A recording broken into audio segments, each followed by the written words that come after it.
Just when America has reached a breaking point with division, visionary influencer Danny Benson's I'm Proud of You Sis Bro movement taps into the pulse and heartbeat of a culture radically torn. But this loving mom's voice of reason and calm has received national recognition. How'd you balance having your children and always traveling with the Yankee organization? When I became a dad, I said that I would always love like a mother. I feel like I have to hide certain things or act a different way because I know some people or some kids feel like they have to. As part of the Chapters Network, Benson brings a weekly show aired worldwide on YouTube and Facebook, and her message is creating positive change. That's Wednesday at 6 p.m. on YouTube and Facebook. And don't forget to hit that subscribe button.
Hey! Oh my God! Hi, everybody! How is everybody doing today? Happy holidays! Happy Hanukkah to everyone out there who is celebrating Hanukkah. I am hoping you're having a gracious time with your loved ones. Hi, I am Danny Benson. I am the founder of I'm Proud of You Sis. How is everybody doing today?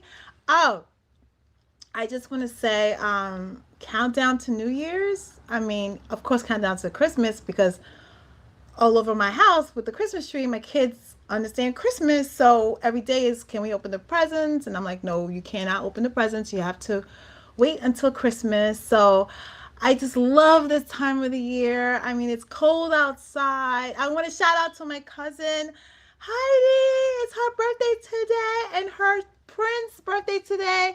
I hope Heidi and her whole family is having an amazing day today. But I have a great guest today. You know, I'm all about women empowerment.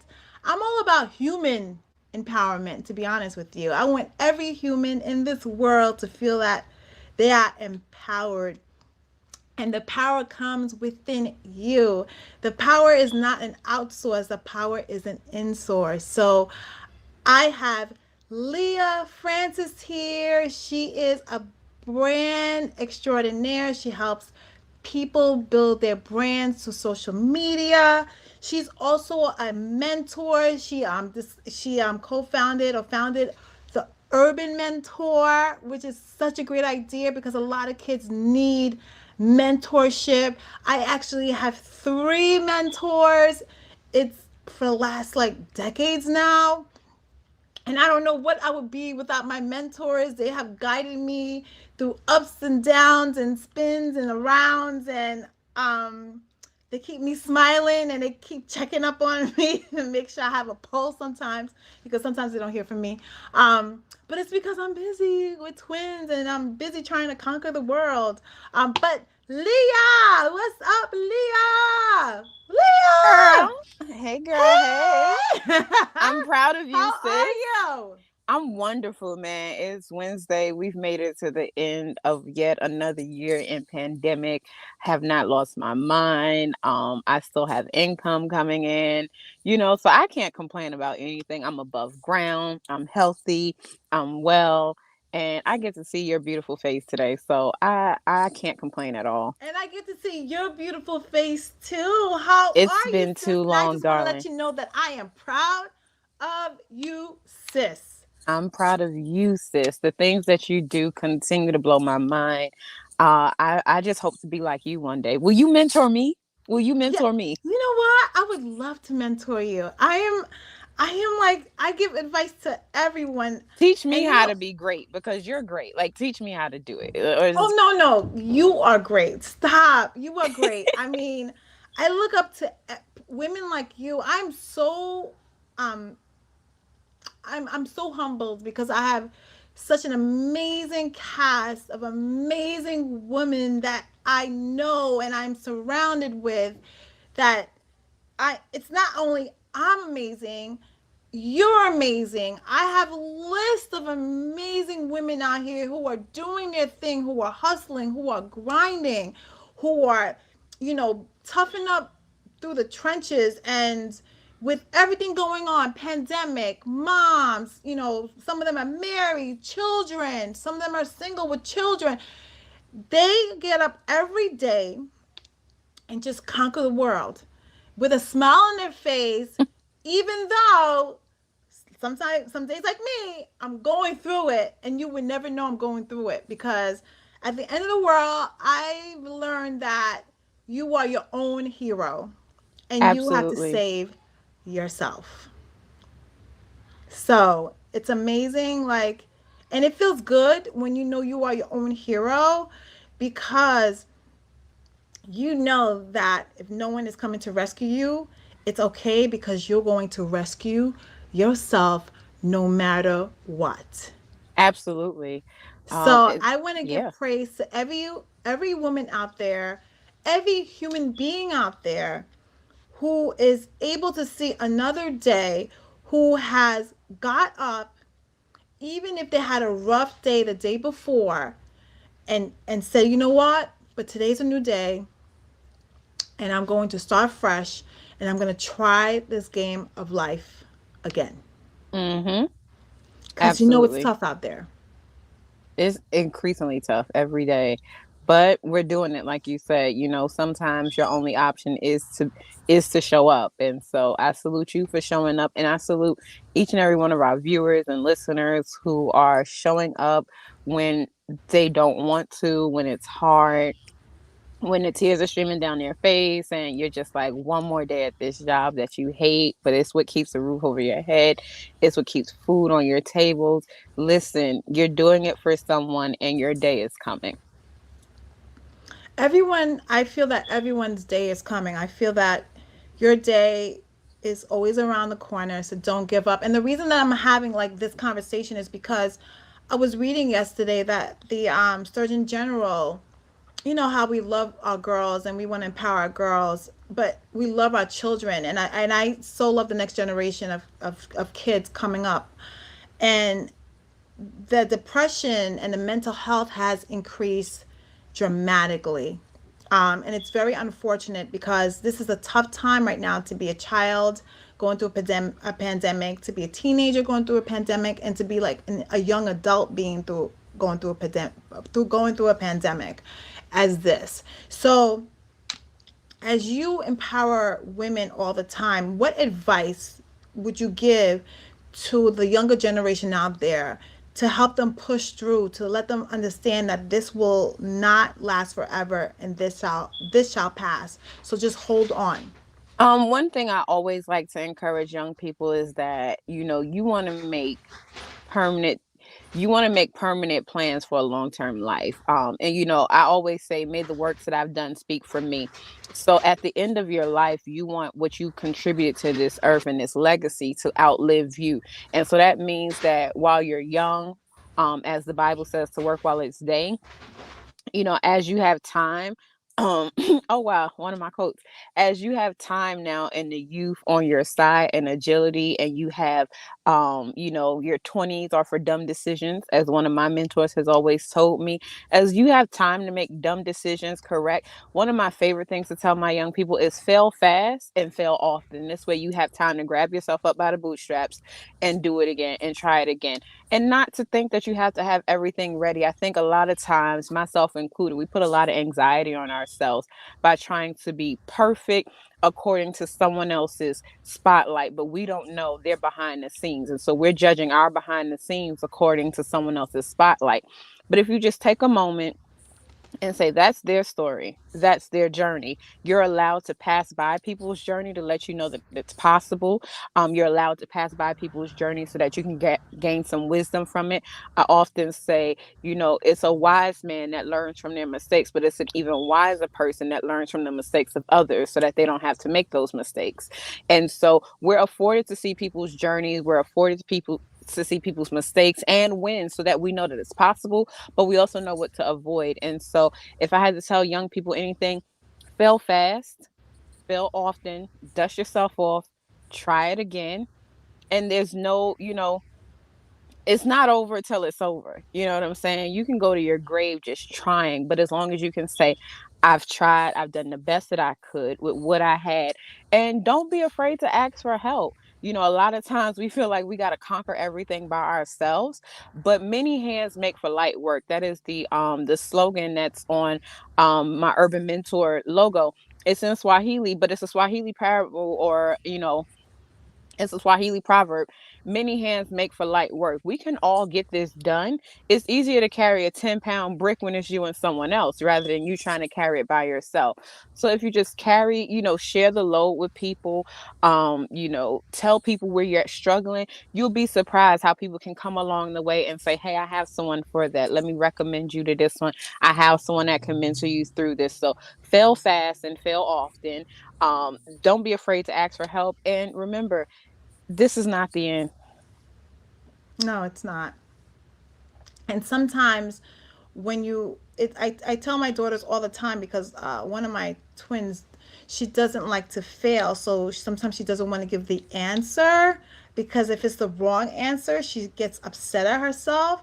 And I say to her all the time, baby girl, that's the way you learn. That's the way you grow. You got to take risk. And sometimes you're not going to win all the time, but with the not winning is how you learn how to win better the next time. That's how you learn. So I try to tell her that you're not going to win all the time, and it's okay to take risk. You need to take a risk. That's how you grow. And I love how you're saying, like, fail fast, because in life we don't come with a script. None of us come with a script. Trust me, whoever wrote my script has not released it yet, so I really don't know what's going on. I'm out here winging it, man. you know what? But you know what? I think we didn't come with a script, but I think the more you meditate, you realize that maybe you did, and it's inside of you, and you need to just be silent and hear your inner voice, because I always hear it in a voice and I go with it now. And I don't know if it's more because I'm a little bit older now. And when I was younger, you know how you used to always hear your inner voice speak to you? I think your inner voice is your map. But the thing is, we don't listen to it because we think we know everything. So, or we listen to what other people, like advice from other people, and we ignore our inner voice. And as I've gotten older, and I know you could attest too, that listening to your inner voice is really important. Would you agree to that? Like, first of all, do you hear your inner voice? I hear my inner voice, I call it my intuition, my gut. I am of the Pentecostal faith, so we believe in the Holy Spirit or the Holy Ghost guiding us, and I listen to that. I live and breathe by the power of prayer. Every morning I pray, I set my intentions for the day. Some may call it meditation, some call it other things, but for me it's prayer. And that connection with God, that connection, he reminds me, there's little things along the way that I see confirmation of, that I may see, that give answers to questions that I have, that also provoke me to ask certain questions too of certain situations, so that I'm not just so gullible and going with everything. It provides me that little unction in my stomach to say no.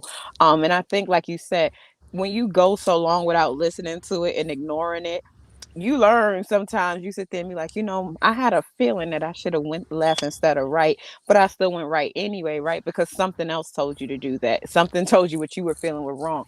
And so now in our 30s, we realizing like, yeah, what I was feeling in my teens and in my 20s, it was right the whole time. And so you begin to trust that more.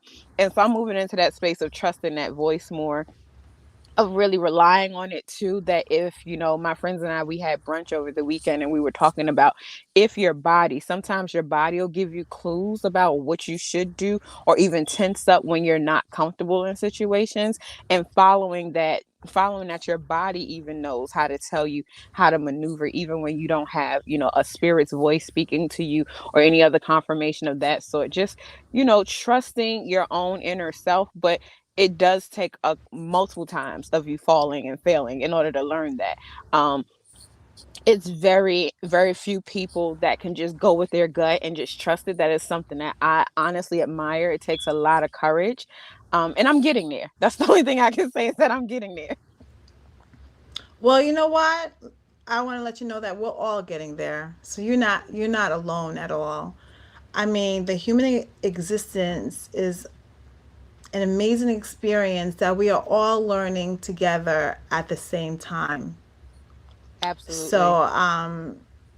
I commend everybody who is still sane in one piece after this whole, it's still not over yet, but I commend everyone out there who is doing what they have to do to thrive through this new world that we are living in right now. And I want to say shout out to all humans who are strong enough, who life is so tough sometimes, but who are strong enough to understand that you have a purpose. And when days are grim, and when days are gloomy and you want to just give up, just knowing that you have a reason why you are here on this earth, and you push through. Because my dad used to say, with every storm comes the rainbow, comes the sunshine. So with every Hmm. difficulty you have comes the beauty from the pain that you went through. Absolutely. I truly believe in the scripture that says, those who sow in tears shall reap in joy. And I can tell you, there's been many a days, many a nights where, all I had was liquid prayer, which is essentially just my tears falling. And those were tears from situations I got myself in. Those were tears from situations that where things were done to me and it wasn't fair to me. Um, but I can honestly say that there's been seasons of joy for those moments. And even now, I haven't fully tapped into everything that's supposed to happen for me, but I'm excited because I know how much pain I've been through, and watching other people who I know have gone through some really challenging times, how they are on the other side of it now. It's always darkest before the day. That's before the break of day. It's always darkest. And so it's just being able to find that little bit of strength, that ounce of strength. I hate to be preachy, but the Bible says mustard seed faith. And if you've ever seen a mustard seed, it is so, so, so tiny. And if you can just have faith, like literally like this much faith, that's going to push you through to the next level. And faith is just hoping and believing in what you don't see right now. And so it looks very bleak. It looks like I'm home, the cabinets are bare. There's no money in the bank. Your accounts are overdrafted and you have no ideas. You're working a job that you don't like. You might have just gotten let go. But if you can just hold on a little bit longer, there's some help coming, and help is going to come to us in different forms. It could be in the form of good Samaritans, it could be in the form of assistance, however we need it to, but it's going to get us through a season. And this way we'll be able to look back and be like, you know what, I made it through. I was able to pull through, and I'm here to tell the story, but not just to tell the story, to give someone else some hope, some encouragement, that they too can come through it too. I mean, right now you're looking at someone who was once homeless and sleeping on New York City trains. You're looking at someone who survived, who's come through abortions. You're looking at someone who's come through a miscarriage. You're looking at someone who survived 6 deaths on last year. I went through 6 deaths in 3 within 30 days at the top of this year. It is only the keeping power of God. It's only him that I haven't like gone cuckoo for Cocoa Puffs and I'm not in a hug me jacket right now. But I'm here to say, like, I always, somebody had asked me one time I was on a panel, they said, how did you make it through? And all I had was my faith. All I had was just hope that it's got to get better than this. There's something better than this. It's got to get better. And when you just keep telling yourself it's got to get better, it ain't going to be like this always. And that's what I had to tell myself. I'm not always going to be here. I'd be on the train and I would say, God, I can't wait until I have my bed, my soft warm bed to lay in. I'd lay on a friend's couch and be like, I cannot wait until I have a place of my own.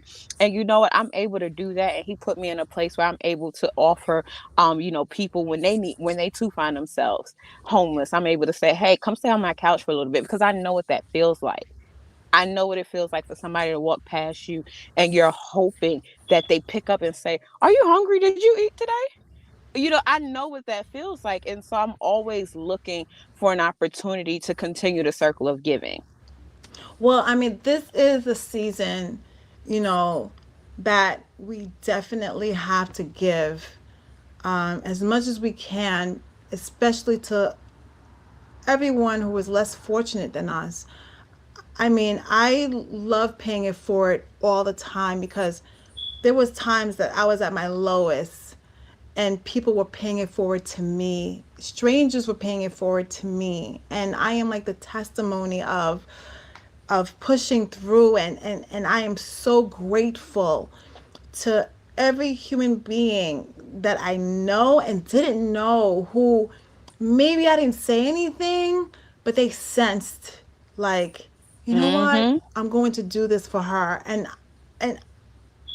it just brightened me up. It just made me feel that I do have purpose. So I want everyone out there to understand, even if you don't have that much, there's always someone who is less fortunate than you, and the little thing that you can do for them can possibly change the way they feel about their life forever. Absolutely. Or where it's going.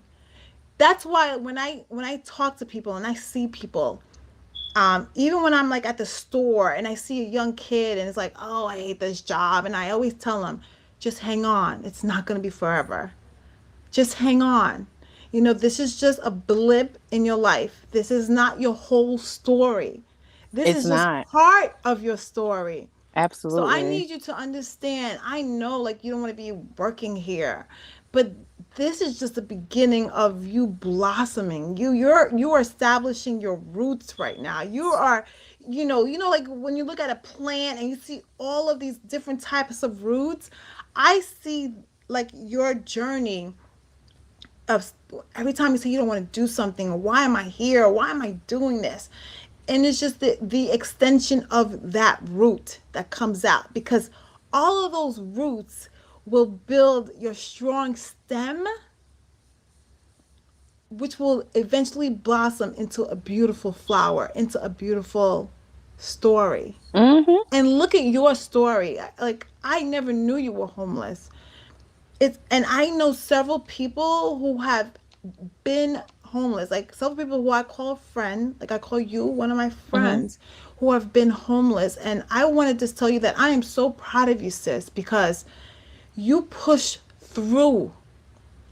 You did not let that time in your life take over your sense of value for yourself. Absolutely not.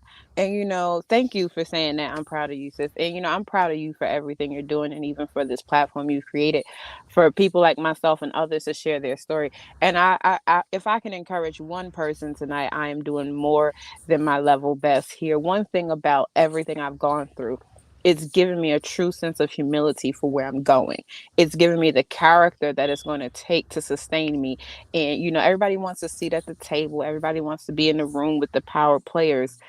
But you can probably attest to this as well. even with the life that I've had, I've been afforded to be in certain rooms and spaces, and it is so superficial at times. It feels so fake, and it's so hard to find a genuine connection with someone. I'm an introvert, and so I have to, but I have an extroverted personality at times, and so it takes a lot for me. Small talk doesn't work for me. I really have to be able to connect with somebody. I need to look into your eyes and really feel you, and we got to have not a heart. You don't have to, it's not a y'all fix my life in that moment, but it's definitely like, are you a genuine person? I look for those types of connections with people. And so I believe that everything that I've gone through, it allows me to debunk, to take away the arrogant air, the pompousness that I would have, walking in certain places, and you don't want to tell people what you've been through. But you know what? I've gone through enough, and I've been able to sense enough with people that when I share my story, or just a little bit of it, it helps somebody. That little bit helps somebody. And it helps me to take off the pretenses. It helps me to take off the superficialness and be like, look, girl, I just got my hair done, but do you need a hug? Like, what's going on? You know what I'm saying? Because sometimes we look at homeless people and we're like, I don't want to touch them. And here's the thing.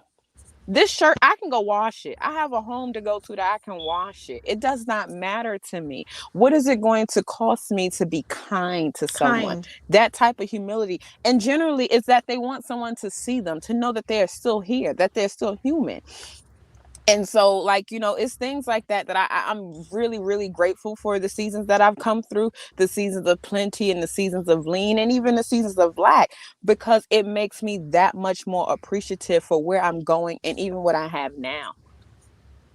Wow, I mean, this is so important because this is the season where a lot of families are very saddened because they might not have the money to have like presents under the tree, or they might not even have the money to give presents to their child. And we have to be kind to people. Sometimes like I hate the commercials of like all of this, like you have to buy things for the holidays. And I feel like Christmas is all about, or this tis the season, is all about love. And I love think is for free. And I love think, is free. I think it's about charity. I'm sorry to cut you off. I think it's yeah, about yes. giving. And I think, to those people who are watching and saying, I may not have it to give my children everything they're asking for, and you're more so concerned about how your children are going to do this or get through this season and going back to school and their friends are showing what they got. One thing, my family, I come from a working class family.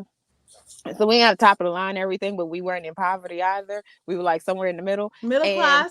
right, we had um certain traditions. And those traditions are honestly, even though I have a lot of family members that are gone on, those are the traditions that I hold dearly to me. We used to do Kris Kringle, and Kris Kringle was, 5 days before Christmas, you got to buy 5 gifts, all under $5, and you wrap them anonymously, and you put them in a box. And every day, I remember like going to check the box to see if something was in there for me. That feeling feels more than getting Then the whatever I asked material for. gift alone. Absolutely. And when I'm 2 generations removed from sharecropping, so my father is an immigrant, but my mother's father is from their American or Black American. And my grandfather was a sharecropper. And we always had fruit at Christmas time. And I never understood that for years. Like, why do we always have fruit in the living room when we're unwrapping gifts? And it wasn't until I got older that he shared with me. Growing up, that was all his parents could give him for the holidays, Well, was I just either a want to piece of candy say, or a piece of fruit.